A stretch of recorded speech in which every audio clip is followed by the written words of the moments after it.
Welcome back mga brad, mga master. Mayong buntag or may hapon. Another iconic guitar solo atong daganon karon, no? So atong purpose is dili lang kay may bawaan atong guitar solo, kundi maduglang sa atong vocabulary, no. Mo man sa mga pagi nga makahibaw ta sa gitara or ma-improve ta sa atong paggitara pagtuon og mga tawag na mga guitar solos or mga guitar riffs or mga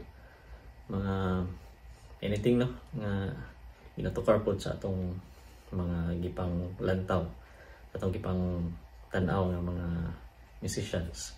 So kato atong subayon, originally from Lincoln Brewster. Samo pa to sa mga board exam, no, sa kamong mga grupo ba. Dapat mahibaw to pasarta sa atong paggitarista. So depende po na, no, depende ra at samo po na. So dito maglangan standard tuning data. Tapos yan gamay. Ina na to gamay.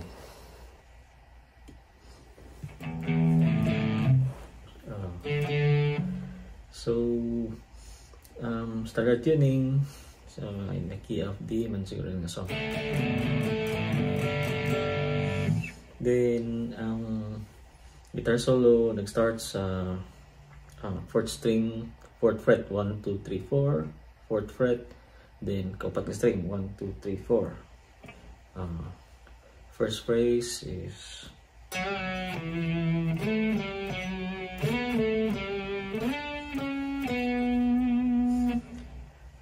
balik itong hinayon.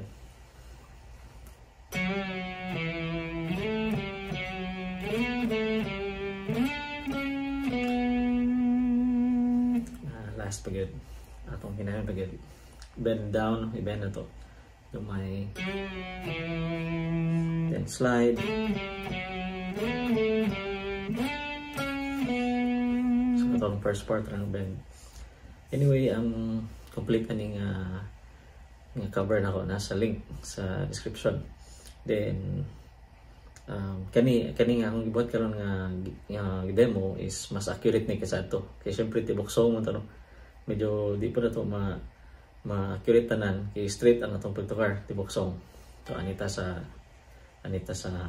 mas klaro kani ang ipokus sa guitar solo. So mas accurate na siya. Then the way pud ko nga mag tuon sa guitar solo, akong tunan by ear or by notation. Then ako i-compare sa bang notation ng eksakto ba akong pagtungog or akong pag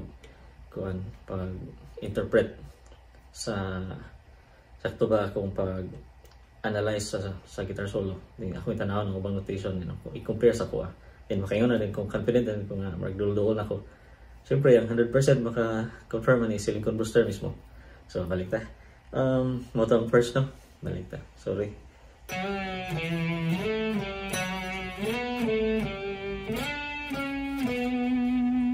Then second phrase is patinayon. Kung ganihang first phrase gapasak ka, no? Kani panaog po ni starting with 9th fret, 3rd string, 1 2 3 4, 1 2 3 1 2 3 4 5 6 7 8 9. Itong hinayon.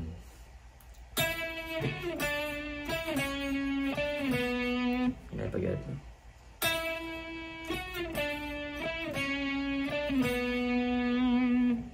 Medyo may pagkaligato siya, no? Straight ng smooth na playing to. Dili putol-putol. Unlike aning staccato. Dili siya. Medyo connected yung notes. Pagka-play. Then katong una is balik ta sa unang phrase. Ligato gyapon, no? Connected gyapon ang notes. Dili siya compared to staccato. So another learning po nino. So ano, no? So muna ang gitawag ng staccato, no? Kuan siya. Kaya putol-putol ang iyang pag-play, dili connected ang notes. Then kaning compared sa legato nga smooth siya.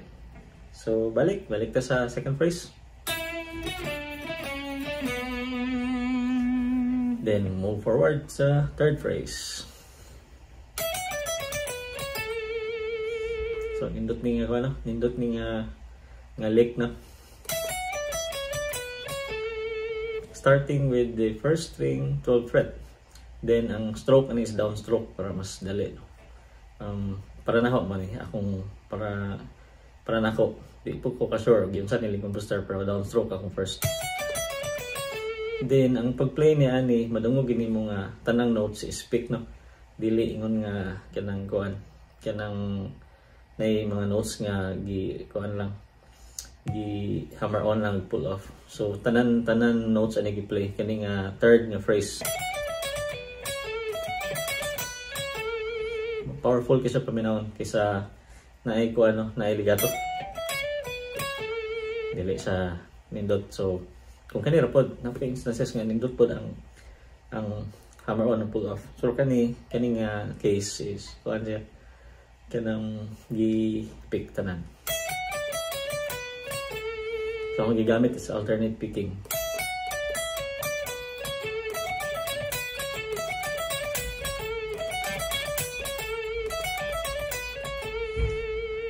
So, mo to ang third phrase. Mabalhin ta sa fourth. Nahinay ba ito na ko? Hinayon sa lang day. Sorry, nalimot ko. The 12th fret, first string. Saka ka sa 14th fret, first string. Then move ka sa next string sa ibabaw sa ikaduha nga string pero 15th fret.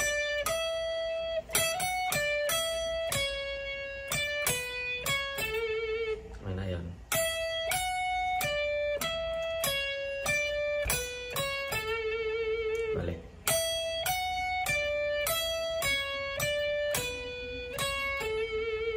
Ngayon pagid.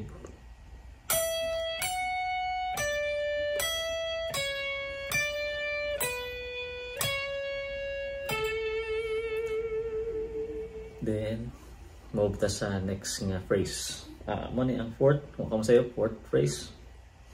Akong unang nga pick ani is upstroke no. Mas dalian ko, mas efficient. Then ang una gyapon nga note same gyapon. 12th fret first string, 12th fret first string.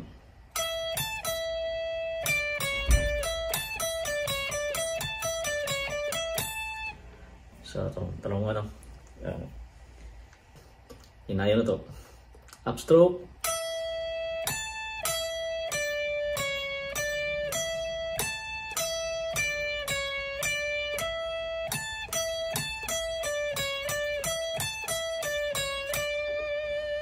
By the way, itong tarong 12 fret first string, then tayo siya no, 17 fret same string no sa first, then 15 fret second string, 14 fret second string, balik sa 15 fret second string, balik sa 12 fret first string. So balik-balik lang ni siya halik. So ano no, ang tibok agi niya ni.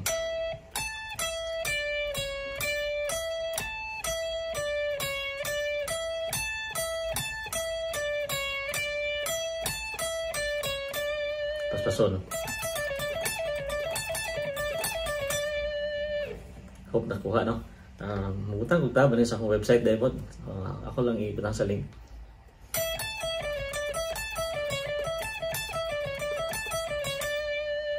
Hinayon.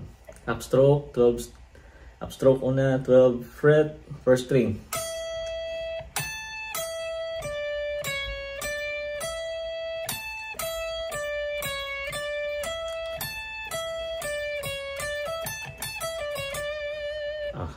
Nalipat ko.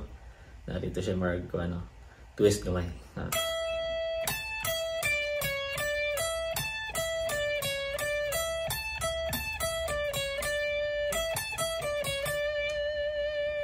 Last nga hinay before ta mo move.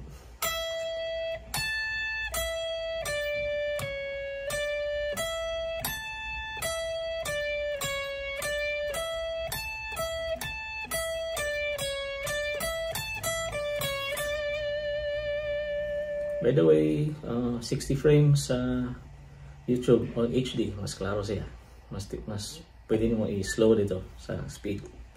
Then next phrase is mubo ra ning next phrase pero paano nindot no, nag-connect na siya. So 12th fret, 4th string.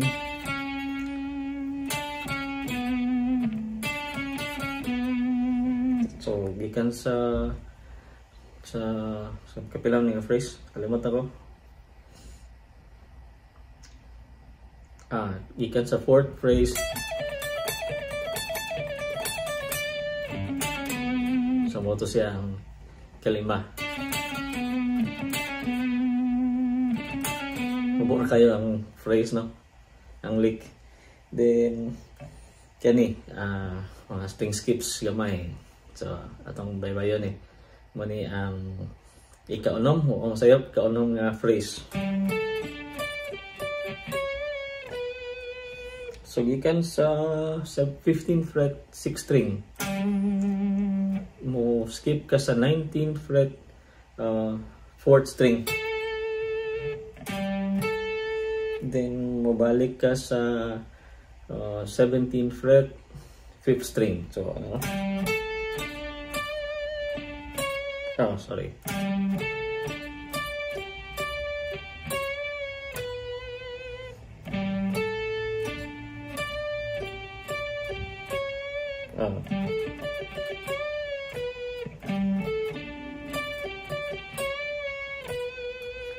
Ang hinayon.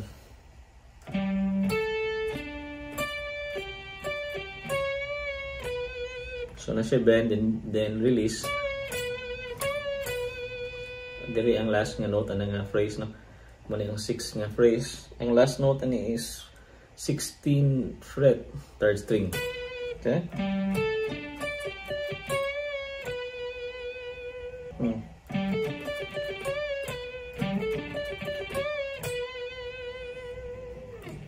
So last na gyud.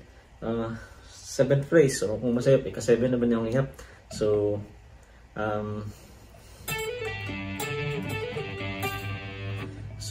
akong gimon is akong bar akong kamot diri na ang tudlo sa 12th fret. Diri unang note is 14th fret 3rd string. So balik na no.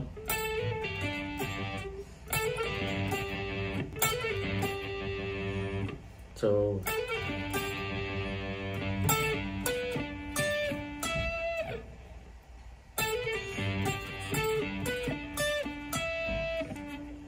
mo ni ang mahimo nga pedal note kani magbalik-balik na siya nga note pasabot na pedal note siya. Then dinhi kanina po nahimong pedal note ang 3rd string 12th fret.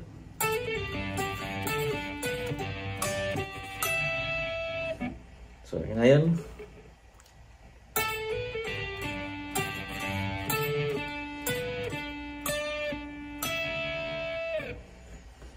last spaghetti na yun. Siya pull up and hammer on na. Pull off, double pull off. Then ang pedal nose sa dayon.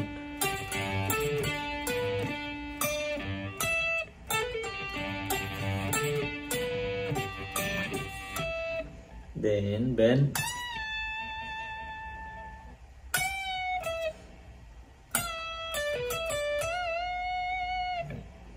Mana yang last phrase no? Then bend 1/4 nga bend ani, gamay nga bend.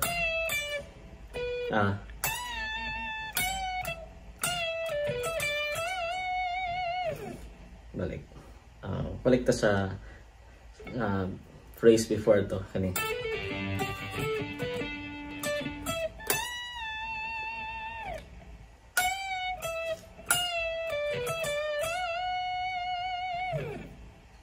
So kining dapita marag libog ni pero pwede ra ma slow mo na siya no, atong slow mo na pagbalik or gikan ta diri sa kuan kining phrase.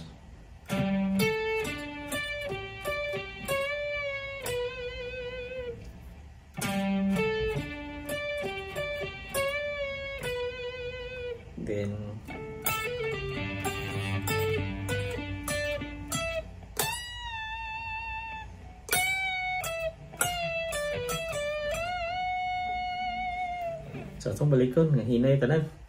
Ang hinay ra tanan ang guitar solo.